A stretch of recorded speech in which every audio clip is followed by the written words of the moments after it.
उजाडाचे शिवाजी आणि त्याच्या साथीदारांसह आपल्या मुलाकडीला आले आहेत. माझी तर माझ्या शामेला सुद्धा दाखवत झाला.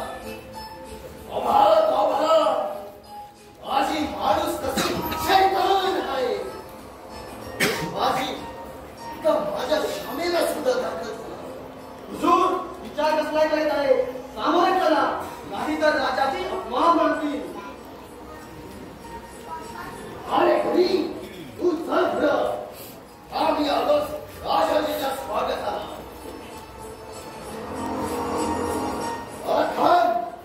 अरे करायला सज्ज ठेवा. ऐकतो तो शिवाजी कधी कसा भ्रामक तवेर आणि याचा नेम नाही. काय करे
ज्यांच्या मुलाखतीला एवढ्या अगत्याने आला त्या दीर्घात साहेबांना साधा दोन्ही साथ करायला आपण तयार नाही.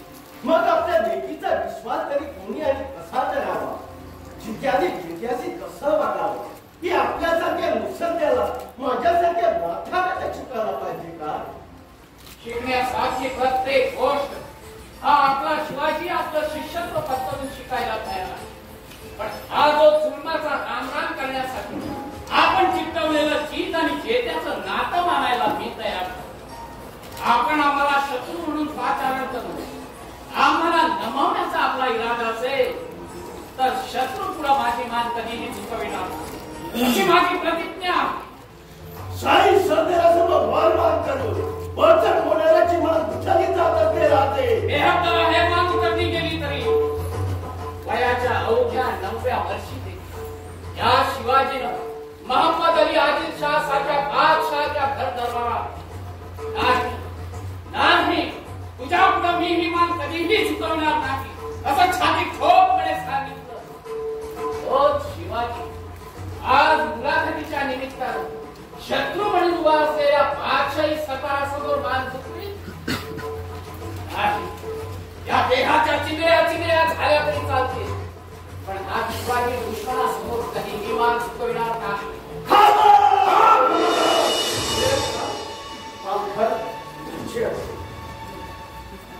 राजे येऊ नये तो भ्रावक्त हल्ला, माझी सारी तमन्ना मातीवर गेली. दोस्तीची नेकीच्या चाकरीचे बात करतात आणि आमच्या साही सरकाराच्या असं साध्या सलामीची तुम्हाला शरम वाटते तरी मुलाखतीचे दोष कशाला केलं आणि स्वतःला राजकारणी धुरंधर म्हणून कशाला म्हणून घेता? राजाजी, वास्तविक आम्ही आपले मेहमान म्हणून खान साहेबांनी आम्हाला सलोख्याची सलामी देऊन आमचा मान राखायचा. खान साहेबांनी रीतिरिवाजाला फाटा दिला तरी आम्ही आपली माणुसकी सोडता उपयोगी नाही असं आम्ही ठरवलं. तर आपल्यामध्ये आणखी काही नुकसान ठरवलं. ठीक आहे, मुलाखत ठरल्याप्रमाणे दोस्तीचा कव होत असेल तर हा शिवाजी साध्या सलामीचा कोटीचा नसताय साष्टांग दंडवत खाली. पण तेव्हा सरदार दिलेर खान शिवाजीची दुश्मनी विसरून बरोबरीच्या नात्यानं दोस्तीचा हात पुढे करीत तेव्हा आलमगीराचा मुख्यार म्हणून मी दिलेला छाप म्हणजेच दिलेर खान साहेबांचा इतकंच नव्हे तर कुणी शहनशाहचा तो शब्द आहे. एका खान साहेब घालून नाही राजाजी, हे आता कधी शक्य नाही. भोसलेच्या मुलाखतीला आम्ही 1000 वेळा विरोध केला आहे. इतकंच नव्हे तर कालच सकाळी मुरारबाजी सारख्या गाड्याघाटीला श्रीराजा सिद्धार्थीने दस्तकरार केला आहे आणि काल 2 दिवसानं लंडनावर भोगरी चालत त्याला फटकावायला लावी असं आपल्या काळी घातलं असताना हे मुलाखतीचं धोरण इतक्या जलगतीने धोडीनच आपल्या काय बरे हेतू आहे. हिंदू मिळून आपल्या हिराणाला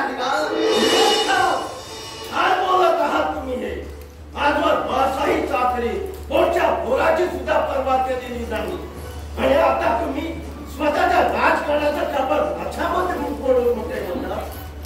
शिवाजी राजाच्या रक्षणार्थ जर मी वचन दिलं नसतं तर तुमच्या अप्पम कणेरावरून मी त्याची घटना मानल्यावर राहिलो नसतो हे लक्षात ठेवा.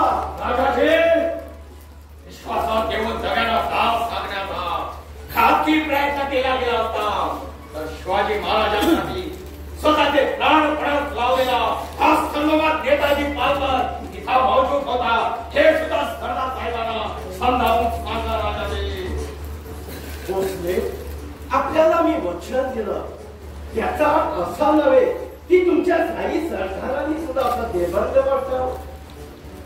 खान साहेब झाली बात उतरून गेली असं म्हणा आणि शिवाजी राजांनी दोस्ती खातर पुराव दिलेला हात आपल्या हाती घेऊन दिल जमाईसाठी दिल सपा पाहून त्यांना आपल्या छातीची लावा धरत आता.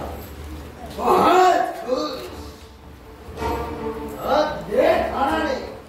दिलभर वृत्तीने भोसल्याला छातीस दिला आणि त्याने आपल्या घट्याळ्याची कसरत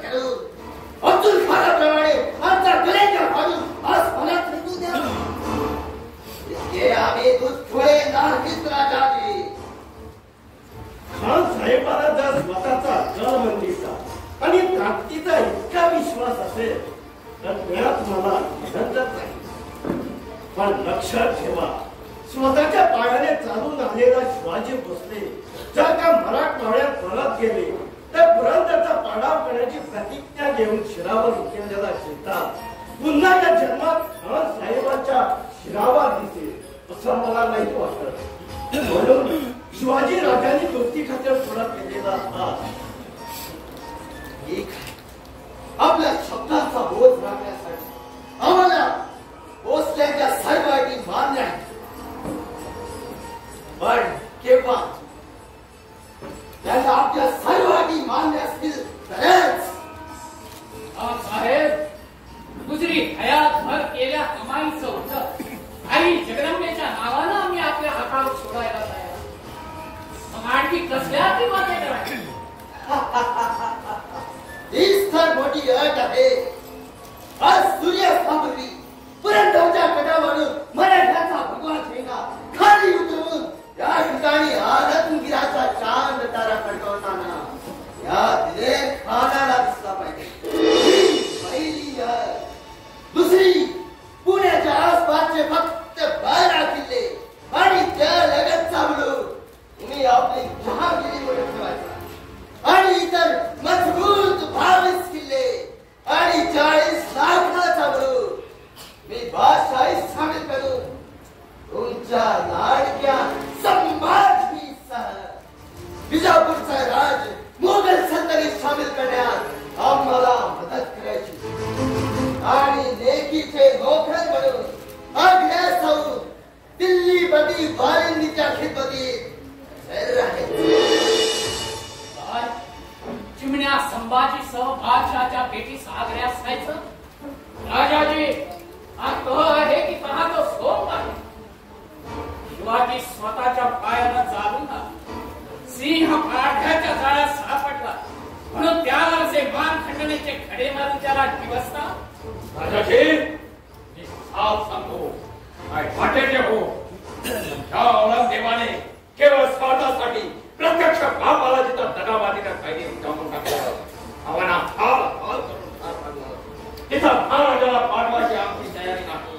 मग आपल्या वशाला पात्र होऊन शिर खाओ अथवा सलामत राहो. निदान महाराष्ट्रात मन मराठाची आवाज सांगणारा एखादा मराठा जिवंत असेपर्यंत महाराजाला देवज्ञानी जिथं द्यायला आम्ही तयार नाही. धन्यवाद. शांत.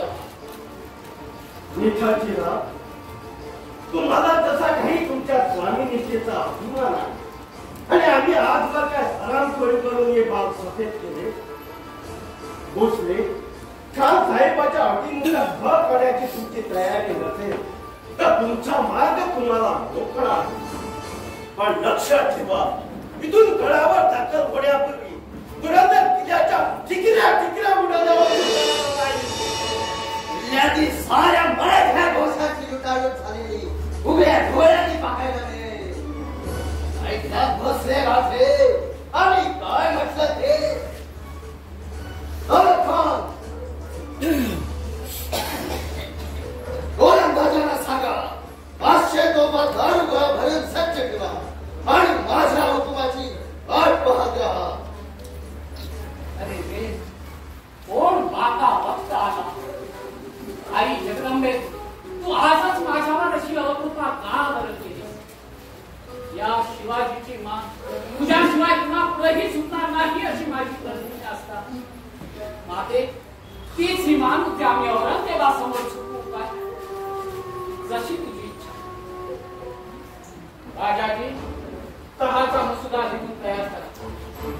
याआधी आपल्या चाकरीत रुजू होतो.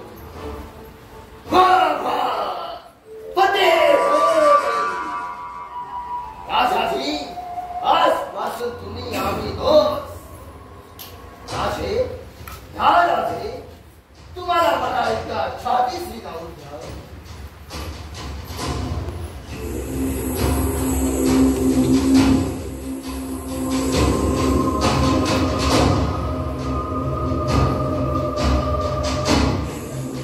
खान साहेब, आज रात्री करारावर शिवाजी राजांची स्वाक्षरी झाली की विजापूर स्वारी करण्यासाठी सैन्याला कूच करण्याचा आदेश द्या. जय हिंद. खान साहेब,